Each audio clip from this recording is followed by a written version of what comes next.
service-minded culture that will leave a lasting impression on customers and keep them coming back. The Ken Blanchard Company's legendary service program helps you create a culture that is dedicated to excellent service. Participants learn a 4-step model that teaches people how to perform in a way that builds customer satisfaction and loyalty. Whether working with an internal or external customer, participants learn how to provide legendary service by being committed, attentive, responsive, and empowered. This starts by defining a personal customer service vision and then using that vision to inspire great service and measure performance. Then, learning how to pay conscious attention to customers to accurately identify what they need and want. The program also teaches how to respond to customer needs and wants thoughtfully, which adds the extra value that shows the customer you care. And finally, legendary service teaches people how to continually improve themselves and their teams to unleash the full extent of their power. Blanchard's legendary service program is available as a 1-day face-to-face workshop or as 3 2-hour virtual sessions. The program teaches both the mindset and the skill set needed to succeed. Both designs include engaging participant materials, videos, and learning activities. Let us show you how we can help create a service-minded culture at your organization and turn your customers into raving fans. Contact us to get started today.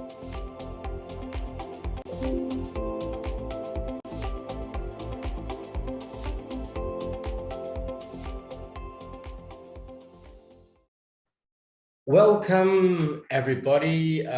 Thank you so much for joining us at 4 p.m. on a Friday. My name is Kevin Chan. I'm going to be your MC for today. So just before we get started, we're going to do one more video. At the same time, we'll give maybe a couple more minutes for others to log in. We know we've got a few others who are on their way. So sit back and enjoy this next video that we're going to share on SL2. And then we're going to come, it's about 2 minutes, and then we're going to come back and jump into what we're all here for, to hear about coaching from Derek. So sit back and enjoy as we watch this next video.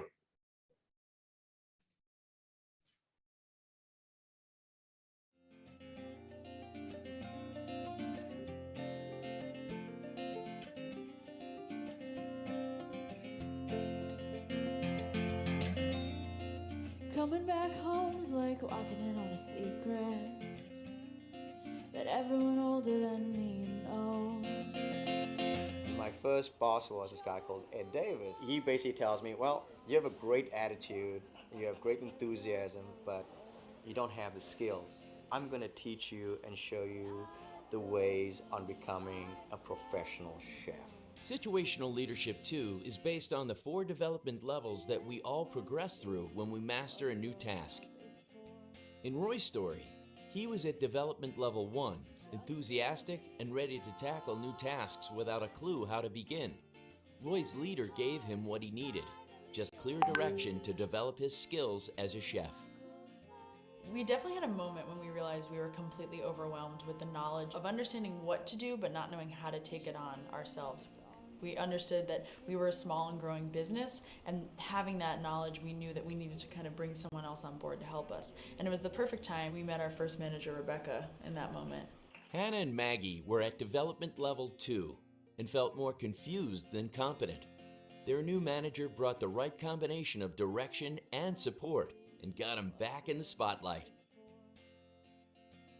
In 2010, I tore my Achilles tendon skiing, and I had surgery, rehabbed super hard all summer, and by the following winter, I was physically stronger than I'd ever been. But the mental component was missing. I just didn't have the confidence that I could do it because of that injury in the back of my mind. With awesome skills but low confidence after her injury, Ingrid was at development level 3. Her mentor matched her with just the right amount of support to fuel her comeback. And for high performers at the top of their game at D4, just a little direction and support is all they need. What do these peak performers have in common? They didn't do it alone. They had mentors and leaders who helped them when they needed it. Situational Leadership 2, or SL2, shows leaders how to diagnose what their people need and match those needs with the right amount of direction and support. How great would it feel to get just what you need just when you need it? And trying in the dark takes a lot of heart.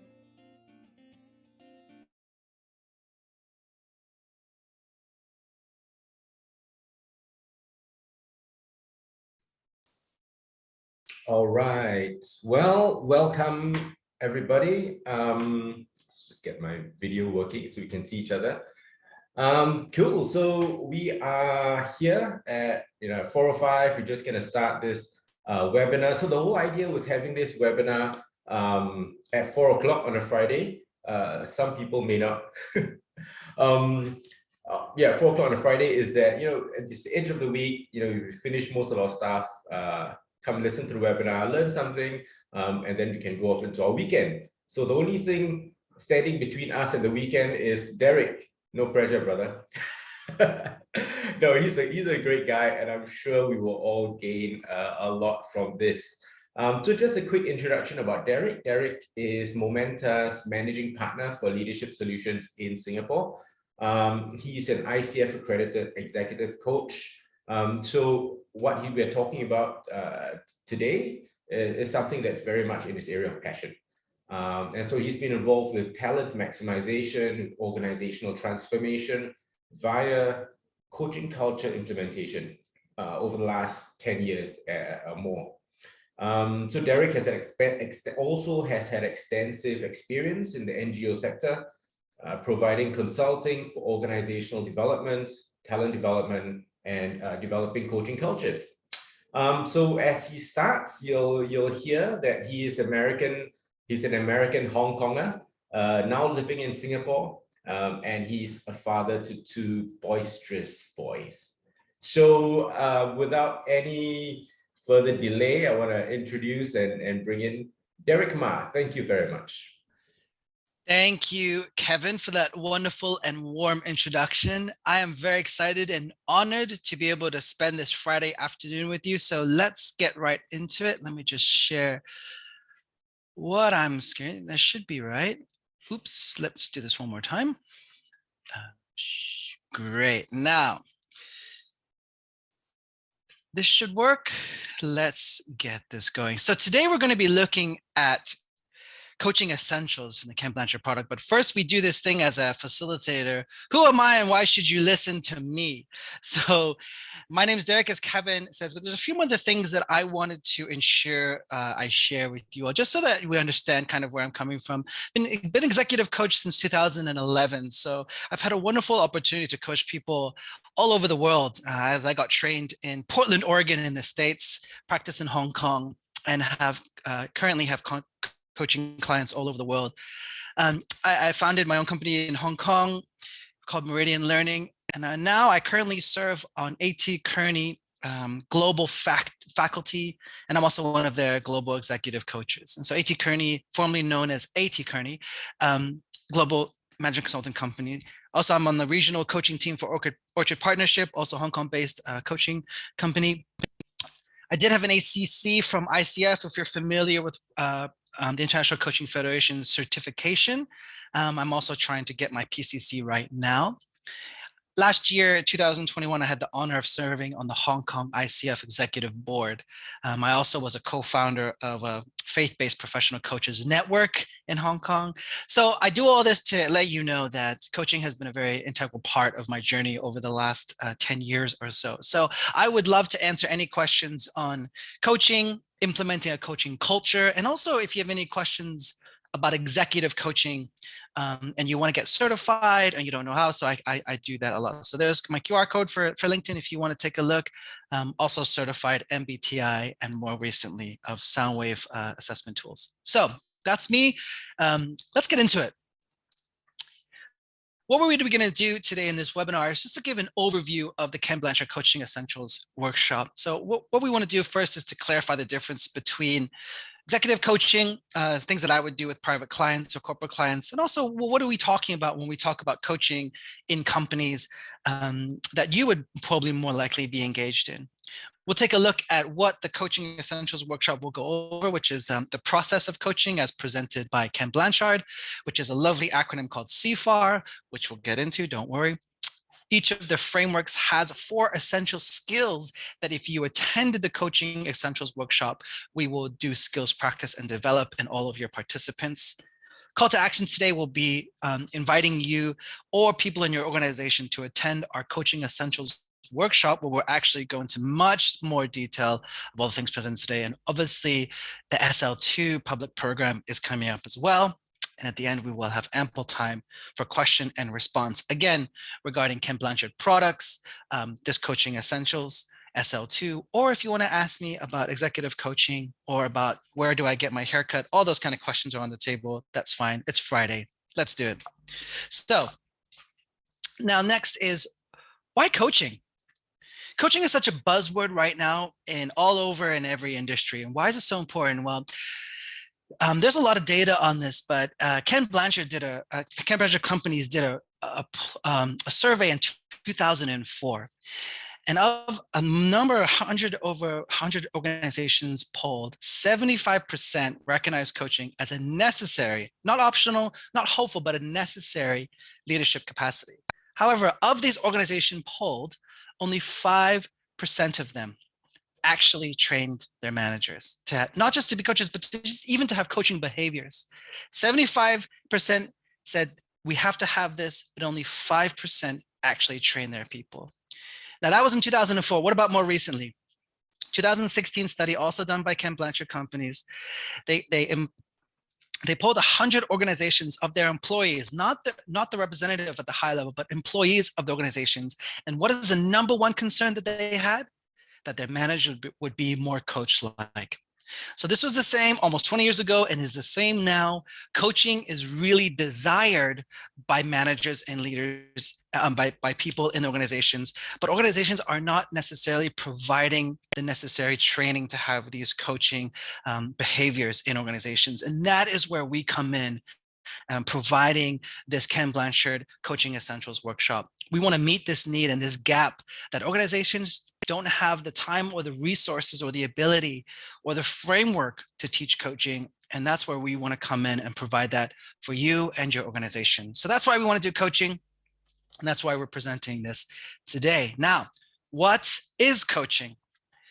Now, if you compare coaching as an industry or as a profession compared to anything like being a doctor or being a counselor or being an accountant, those are regulated industries, meaning that there's a governing body in every country for these professions, and you need to be vetted and approved by this governing body before you can call yourself a doctor or an accountant, and then you can't practice until you've been approved and certified. Now, coaching is not a regulated industry, meaning that anyone can just call themselves a coach and anyone can do coaching. So what we have done in our industry is to really prop up the International Coaching Federation as the kind of global recognition for certification. Now, it's not official, but we are saying that this is the standard of which a professional coach is. And this governing body called the International Coaching Federation, which is in all major countries all over the world, they define it as this: partnering in a thought-provoking and creative process that inspires a person to maximize their potential and professional potential. The process of coaching often unlocks previously untapped sources of imagination, productivity, and leadership. Now, this is what official coaching would be. And this is what we, even though this is kind of what ICF defines as coaching, this is kind of what we want in coaching conversations that happen, right? I mean, who wouldn't want to have their potential maximized? Who wouldn't want to partner with someone in a thought-provoking and creative process that inspires people towards their potential? That's what we want to do. So if that's the definition of coaching, well, what's the difference that you hear about often with executive coaching? And that's the kind of thing that I do also on the side here with my company, is we would do more of an executive coaching contract with someone. When we talk about executive coaching, it's a more formal thing. Usually it's about 1 hour. And it's a session. There's definitely a coach, there's definitely a client, there's an agreement most of the time. It's usually scheduled, meaning maybe once every month, every 2 months, once a quarter. So it's not very frequent. And the difference, especially when we call it pure coaching, is that it's completely client-led and the goals are all client-centered. So as me as executive coach, if I'm going to be coaching you, you're going to be telling me not only the big overarching goals of our engagement, but you're also going to tell me in this conversation, what do you want to talk about? And that is more of a pure coaching conversation, essentially in an executive coaching context. Now, we recognize that this does not happen in the vast majority of companies. You don't have an intern, you might, but it's quite rare to have an internal executive coach. You're not doing these formal sessions. What we do a lot of times is we have management coaching conversations. These coaching conversations are different in the sense that they're really informal.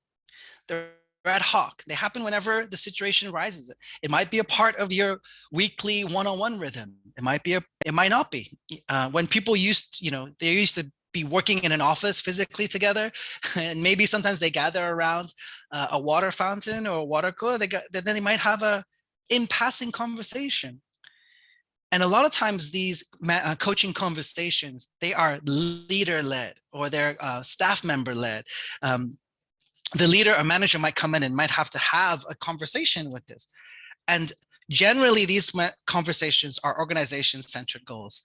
Sometimes you get kind of coaching conversations about maybe performance improvement plans, or maybe you want to talk to a staff member about, how are we going to navigate their advancements so they can get promoted. So a lot of times it's not kind of just exactly what the staff member wants. A lot of times the leader will come in and say, hey, we got to talk about this.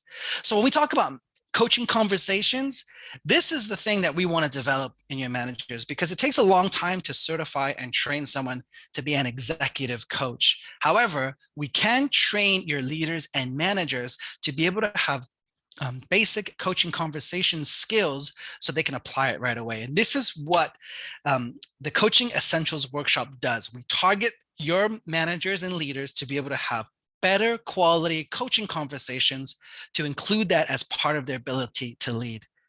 Now, for the Ken Blanchard Coaching Essentials process, they have this process called Connect, Focus, Activate, and Review.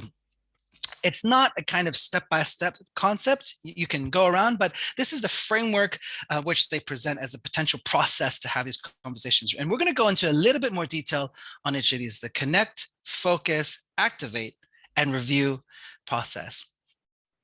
Now, obviously with Ken Blanchard, if you've known about Ken Blanchard products or anything about what we do in Ken Blanchard, you'll know that SL2, which is a Situational Leadership 2 framework to do leadership. Now, with SL2, if you've done SL2, or if you've heard of SL2, you might recognize the top right corner that there's actually a whole quadrant of a leadership style called coaching. Now, that is a identified quadrant of coaching, but actually the type of conversations that you'll be having can happen all over in every leadership style. However, when we develop people in this skill set, it'll be most used in the highly supportive leadership style, which is the top styles of S2 and S3. This is where you want to have those coaching conversations that really is a partnership of co-creating how the staff member is going to move forward. In S2, the S2 leadership style, you're going to have a little bit more input into that conversation. In S3, more supporting style, you're going to take a step back and you're going to allow your staff member to generate those ideas, but it will still be a coaching conversation. Now, all of that is part of the SL2 concept, which we would love to invite you to be a part of. And I'm just going to signpost this now. If you or your organization is really looking to develop themselves in terms of their ability to lead situationally, to understand that different situations require different types of leadership skills, you're going to want to consider the SL2 Experience Public Workshop coming up in March 15th and 16th. That's the one on the right-hand side of your screen. And also anything that you hear today regarding coaching is going to be coming up in our public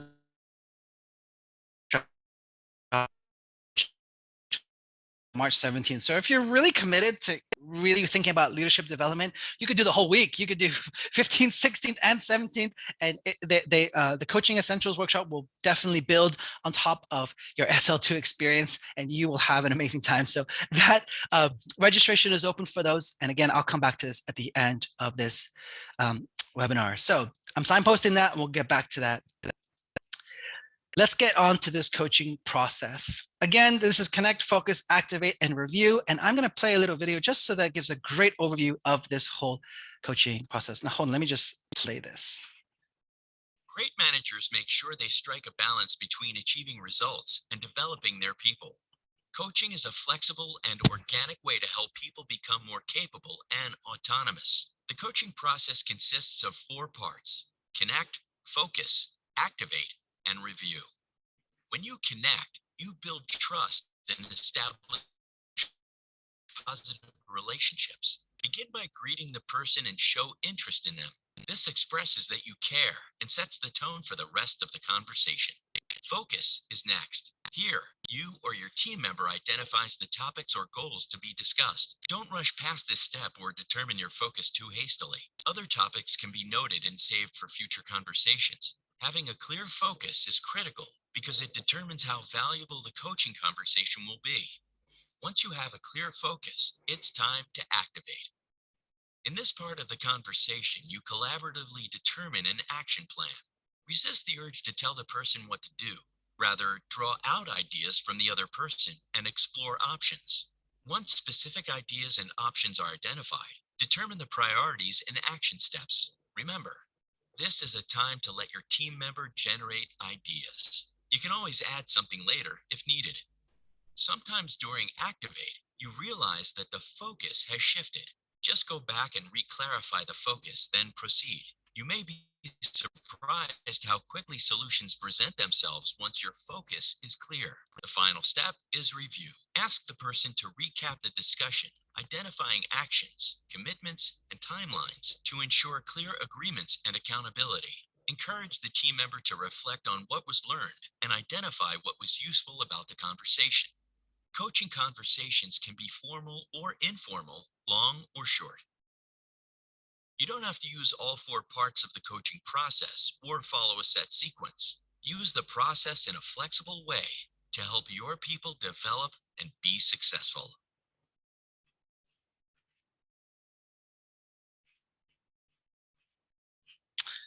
Awesome. I love this. And let me figure out how to get off of this. Right. Let's go to the next screen. Okay. We're going to take a look at each one of these in a little bit more detail.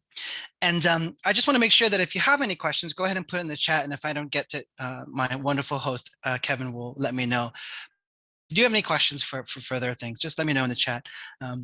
Now, for Connect, this is really interesting because when people think I'm a manager, I'm a leader, why do I need to connect with my staff? They are my staff.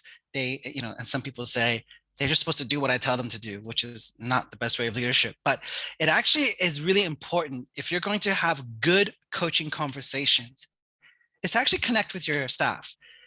And the point of it is to actually build trust and actually start it off on a positive.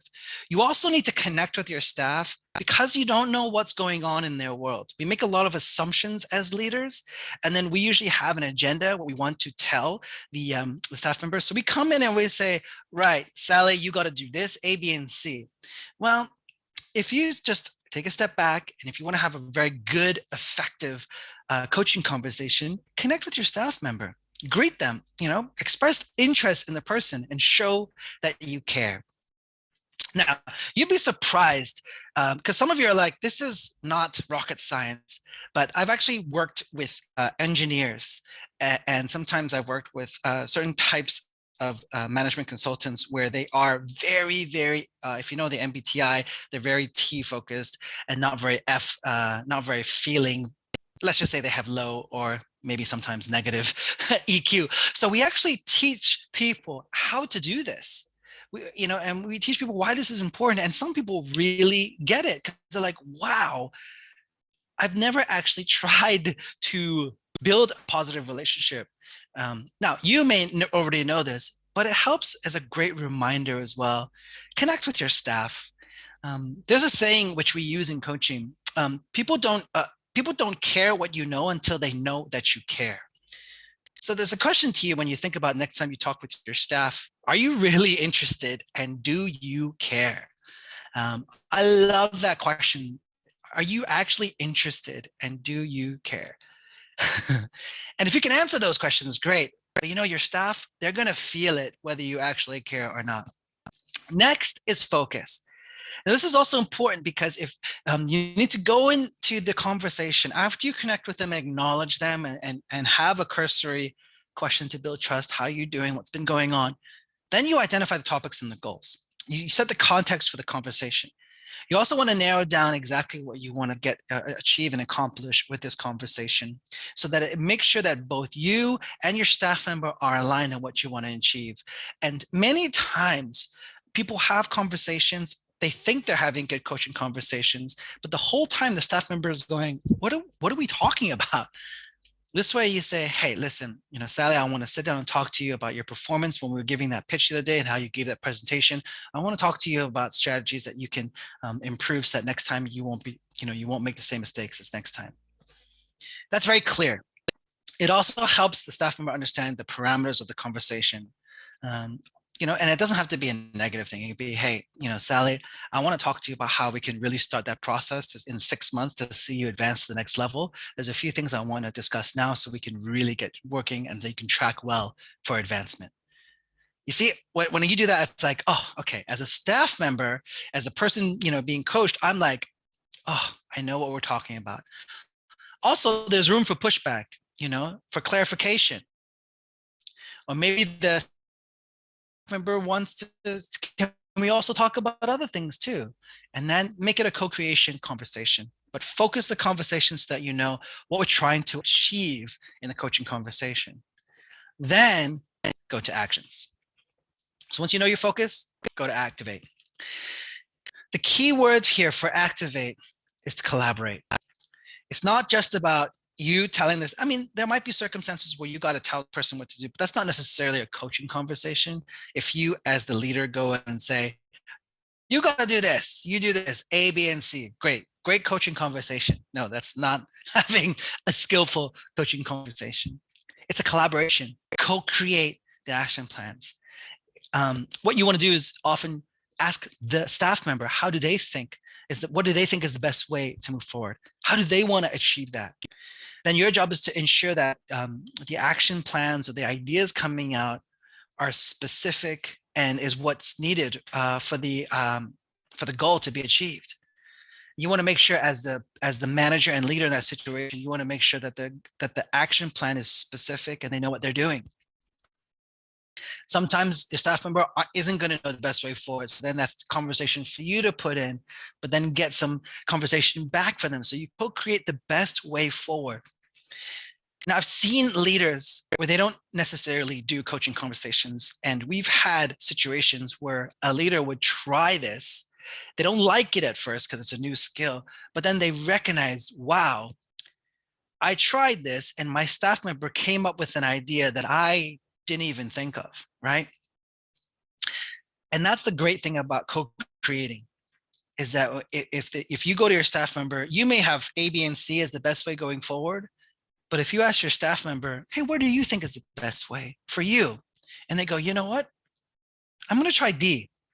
And you go, whoa, but A, B, and C was what I wanted you to do. But then the staff member goes, well, if I do D, if I do this style, it would mean I could do this like this, and it could be so much better for me. And all of a sudden the staff member is like, man, I'm so motivated and I'm committed to this goal because I created it. And that's sometimes going to be the difference between execution and not.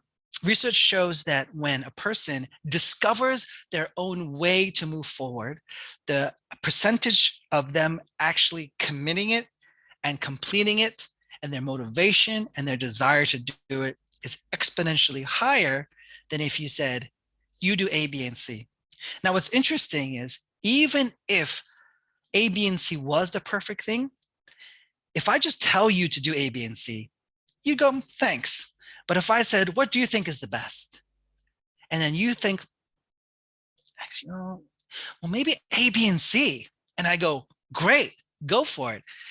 Even though it's the same exact action plan, the motivation and the desire for your staff member to do it is way higher because they thought of it. And your job is to just say, well done, go for it. When are you going to get that done? And when there's alignment there, then not only does the staff member have more motivation, but they also feel heard by you, right? Because you listened to them and you gave them space to speak. And so that's going to really help your interactions and your relationship with your staff. And, I'm obviously biased because I've been coaching for so long, but I think this is such a great way to develop your relationships, increased motivation and commitment, engagement. But remember, you as the manager and leader have to ensure that their action plan is specific and is going to achieve the goals that you have for the conversation. Now, people stop there, right? I got action plan. I'm going to do A, B, and C, and then that's it, right? Just go do it. But no, and this is going to make it, your coaching conversation is going to be great, is that you review. Clarify the agreement, discuss accountability, ensure that both you and the staff member know. And what we always ask leaders to do is you don't review, get your staff member to actually review it, get them to speak it, and even better, get them to speak it so that there's clarity, so that you can say, oh, wait, oh, no, actually it was Tuesday, not Friday. Or you can say, well, actually I needed that in this way. Get them to send an email as well, just so that there's a paper trail, so that everything's on. People think I'm a bit, I'm being anal in this, but really you want to make sure that you're super clear on what the deliverable is going to be. Ensure that there's accountability, ensure that there's timelines, ensure that you clarify also when and how are you as the manager going to follow up. What type of follow-up is necessary? What type of other meetings do you need to ensure that you're supporting your staff member? And then if, there might be times where you really need to reflect, hey, what did you learn? Or ask them, what was useful in our conversation? And they may give you some feedback. Oh, you know what, Derek?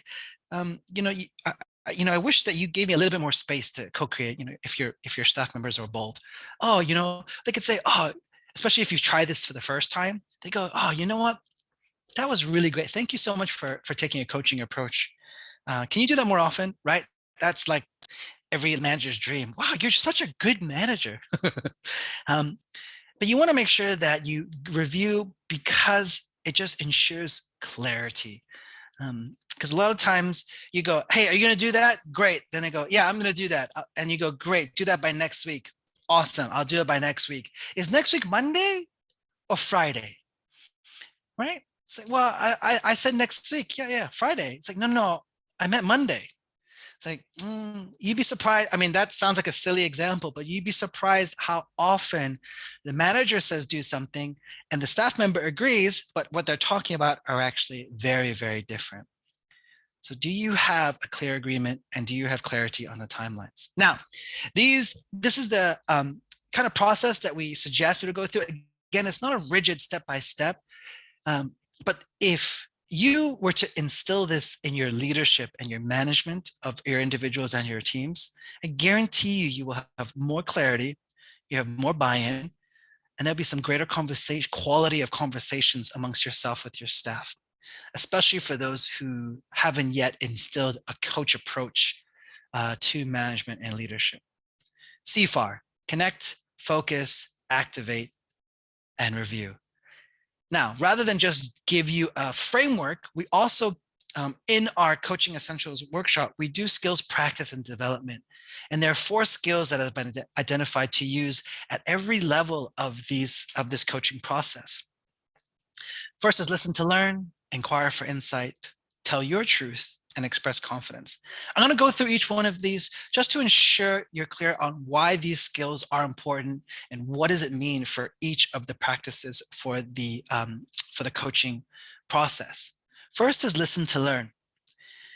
One of the things for me personally, when I first started my training as a coach, they said, hey, we're going to work on your listening. And I was like, why do you need? I know how to listen, okay? I listen every day. I listen all the time. But I realized I didn't listen to learn. I listened to reply. Sometimes I listened to answer. Sometimes I listened to shut you down to develop my response. So when we teach people to actively listen, it's actually and it's not just about, sitting there and like, oh, did you hear that sound? It's really skillfully learning active listening skills to listen for things about the situation, things about the person, and then respond. Because it's important to hold back your response because you'll miss something. And obviously, as a trained executive coach, one of the things that we say all the time is that I'm not trying to listen to my client, I'm trying to listen for my client. And if you're a leader that can bring a lot of insight and experience, or just see the situation that your staff members bring you from a different perspective, you need to listen to what they're doing. You need to listen to the pain points. You need to listen to what they're struggling. And that's why we start here in terms of skills development, because once you develop your listening ability to be able to actively listen, every part of your ability to communicate will be much better, because you're going to be a better listener. You pick up things, you're going to notice things. And research shows that when staff members are listened to, they are more engaged, they have a lot more workplace satisfaction, and they will just feel respected, which is at the heart of it. Every person wants to feel heard and respected. So we developed this on the workshop. Next is to inquire for insight. And this is essentially all about learning how to ask better questions.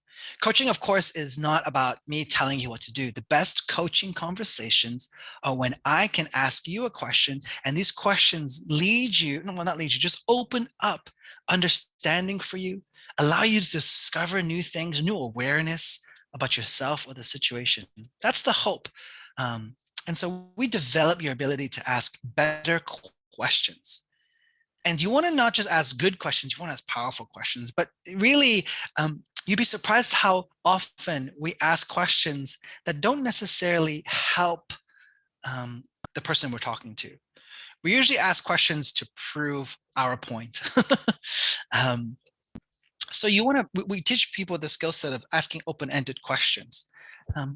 Because a lot of times we ask questions and it just goes to yes or no. Well, when you ask a closed-ended question, yes or no, it doesn't really lead anywhere in terms of conversation. But if you ask open-ended questions, the possibilities are really endless in terms of where the person you're talking to can take it. We avoid why questions. Why questions, especially coming from a leader who has the position of power, can be interrogative, can be judgmental, and it puts the person, especially if they're on the lower power differential, put them on defensive, right? So if you know you're giving someone feedback and you ask them, why did you present it why'd you do that presentation in that style? Which is basically asking them, why did you do that so poorly? Or at least that's what some staff members might hear. And so you're not asking me for creative discovery's sake, you're asking me to defend or explain myself. So we try to avoid the why questions. And then we want to ask questions that makes the person you're coaching move forward, rather than just live in the past or debrief. And then there's room and time and where it's necessary to debrief. But when we're having coaching conversations, we want to live in this world of possibility. How are you going to do that moving forward? How can you do that even better next time? How are we going to make sure that that you continue to execute at this level?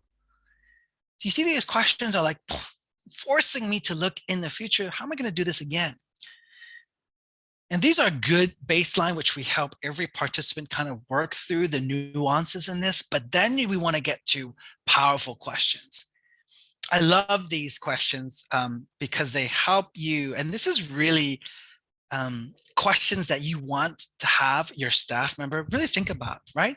Powerful questions can provoke thinking. What's important about that for you? When was the last time at work you were asked that kind of question, right? What's so important about it? Like, wow, that you responded really strongly there. Can you tell me why that's important to you? It's a very objective, kind of really welcoming question to just give me more insight. What about shifting perspective? How might this look like from the customer's perspective? how do you think the client will take that? What's what's Kevin, our boss, going to think about that? It's just getting someone to think differently, because we can be so caught up in our own world. I love this. Check assumptions, right? Wow, what assumptions are you making? Assumptions? Oh, well, I guess see, and it really stops people in their tracks. Assumptions. And then challenge beliefs. Yeah, I feel like I know that's how you saw the situation, but how else could you interpret the situation? You see, when you ask these types of questions, wow, you want people to sit back and go, And when they do that, and you be quiet, you ask a question and then you don't answer for them, right? You wait. There's a lot happening in the person that you're coaching, and then they can come out with something great. Now you're thinking, I don't have time for this nonsense. Just do what I want you to do. But I'm telling you, when you want to really release the potential of your staff, when you want them to feel heard, when you want them to be engaged, you got to start asking better quality questions. And of course, I am biased as a coach, but when we just get a little bit better in our question asking skills, it really does impact your ability to have, especially one-on-ones with your staff. I've seen this every time I've done a coaching workshop, when we just get managers to spend a little bit of time to not ask closed questions, to stop asking why, to look at things to move your staff forward. They take it away and they go, oh my gosh, this is so great. And you hear this a lot. I wish I knew this earlier. A lot of managers and leaders will say this a lot. I wish I knew how to do this earlier. Next, tell your truth. Share relevant information. And this is all about really giving good, objective, effective feedback. Giving feedback a lot of times is sensitive. I don't have the statistics here, but there's another poll done that what is the most difficult thing that you're looking forward to newly promoted managers? One of the things they struggle the most with is, how do I give feedback well?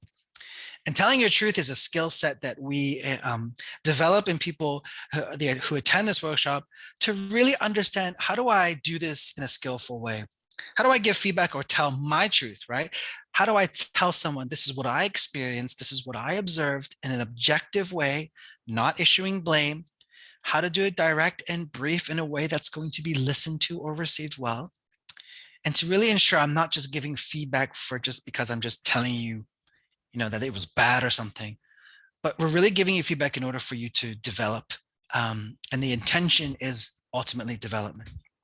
So we actually teach people how, and we skills practice ways that you can tell your truth in a better way, just to give the quality of feedback and how to have that genuine communication between you and your staff. Last but not least is express confidence. This is a strange one when I first engaged with Ken Blanchard's model, but this is actually really very cool, because when you have a manager and you are leading a team, you want to be able to really encourage your team and we have this saying for the Blanchard Coaching Essentials, is that you want to catch your staff doing the right thing and not the wrong thing. You want to catch them doing the right thing. And when you catch them doing the right thing, you want to say, really, you want to be saying, really well done. But saying, hey man, good job. Okay, that is feedback. That is kind of encouraging, but it's not very specific. So we do a skills practice, and how do we have managers and leaders really have a confidence to give that type of encouragement to their staff? Because this is also a key element to encouraging your staff members. And you can't just coach people without also giving some really good encouragement as well. So you want to be specific, be genuine, be sincere. You don't want to focus on yourself, saying stuff like, oh, I really think you did a good job.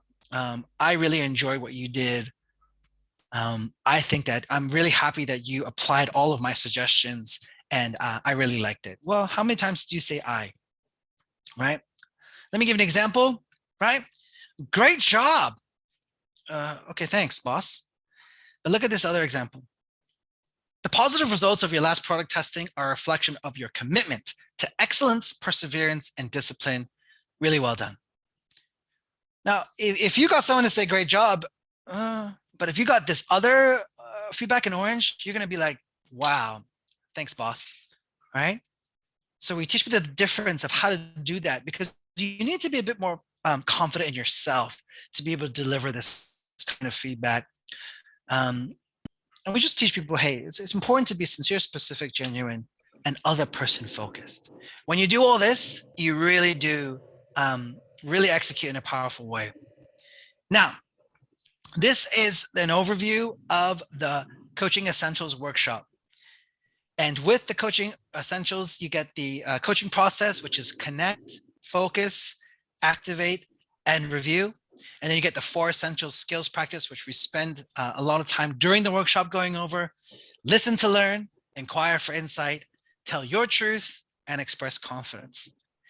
Now, the outcomes that what we really want to achieve in this workshop are really to accelerate learning and development. When you take more coaching conversations, and when you use a more coaching approach to how you manage and lead, it really helps people grow. It helps them learn. It really creates autonomous problem solvers, because if every time your staff goes, hey, what do I do? And you go, what do you think is the best? And they go, oh, well, I think it's A, B, and C. And then they come back to you again. What do you think, boss? And you go, no. What do you think is best? At some point, they're going to go, if I just go to Derek, he's going to ask me what's the best. Why don't I just figure that out myself? And then you create autonomous problem solvers, which is what you want. When people talk, co-create, when they are heard and encouraged, they feel like they are welcomed and looked after, and they will stay with you. And then the more that you take coaching, the more that you develop people, and ultimately that develops your bench as you continue. So that is the Coaching Essentials workshop that I wanted to introduce to all of you. I will take some questions in a second, but I just gave you a really big overview of how coaching can impact your leadership and your management teams. Again, I want you to drop any questions in and we'll get there in a second. But if what I introduced to you is something that you are interested in, or you have scope in your management journey and your organization is looking for something like this, again, I want to encourage you, especially for those who missed the beginning, there are 2 workshops coming up. On March 17th, the one is on the left. That's the Coaching Essentials one, which we will cover everything that I covered today, but we will go into much more detail. And crucially, we will be doing skills practice in that workshop. That's March 17th.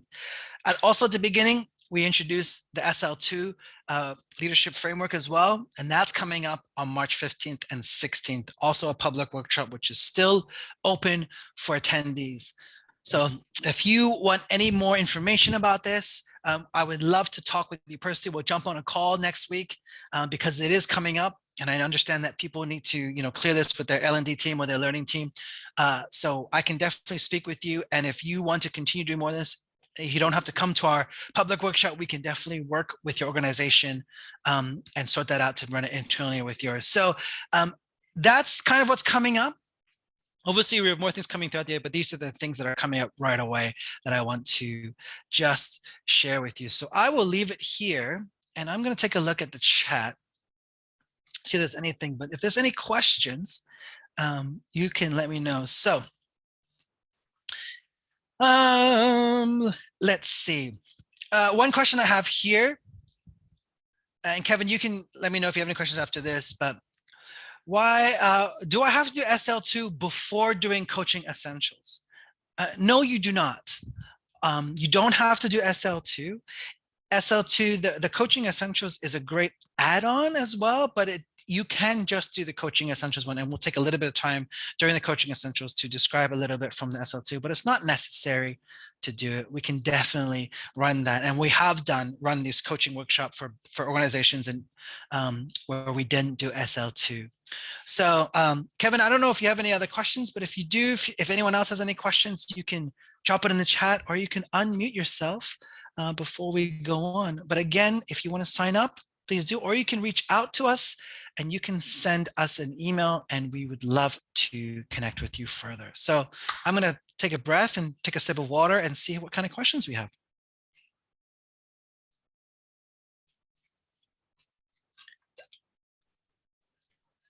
Thanks for that, Derek. I think one of the questions that has been asked about this before is, how is it that Coaching Essentials, I mean, if you look at the duration, that's 1 day, whereas there are lots of other ICF type coaching courses which are much Yeah. longer than Yeah. 3 days and above.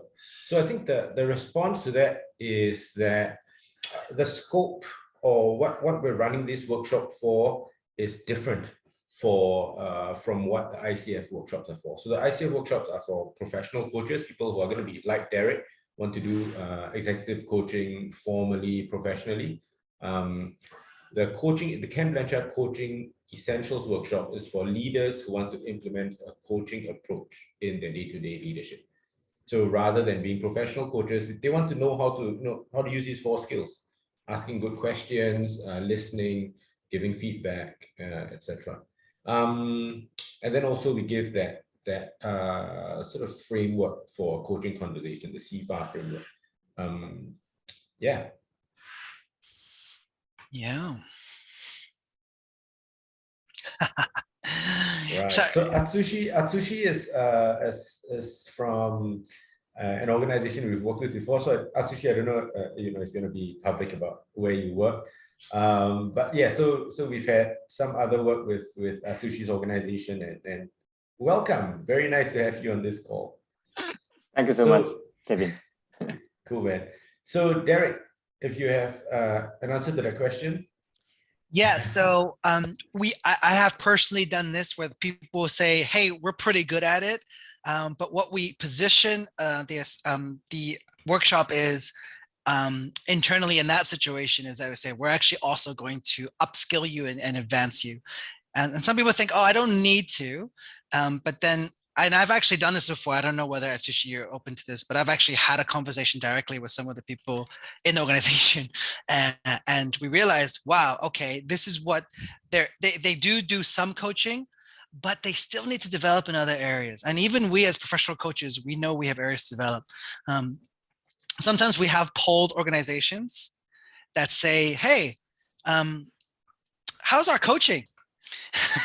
And then the poll comes back, very simple poll. It's a Google form, very simple, anonymous, and the data came back as actually quite poor. So we try to have different ways to engage staff, but the key thing is that if they've already have some sort of coach training or they have some sort of coaching, is that we position this as a kind of advanced development, or we can contextualize having more skills to make it do it. For example, one organization is actually in communication with us about really using coaching in their performance review process specifically to make it not just a general thing, but a very specific thing. So we can work with your organization to really contextualize it more for what you really need. And that can be a further conversation. But, really, every organization does have some form of coaching, but we're really coming in to help you get to that next level as much as possible. And what we don't want is one person is doing great coaching and then 5 other managers aren't. And this one person says, "I'm great at it." And then these 5 others don't say anything, but they could definitely use some upskilling in their coaching skills. So we really got to take a look at it. And I'd love to talk to you further if you are interested. Great question though. Thank you, Derek. Thank you so much.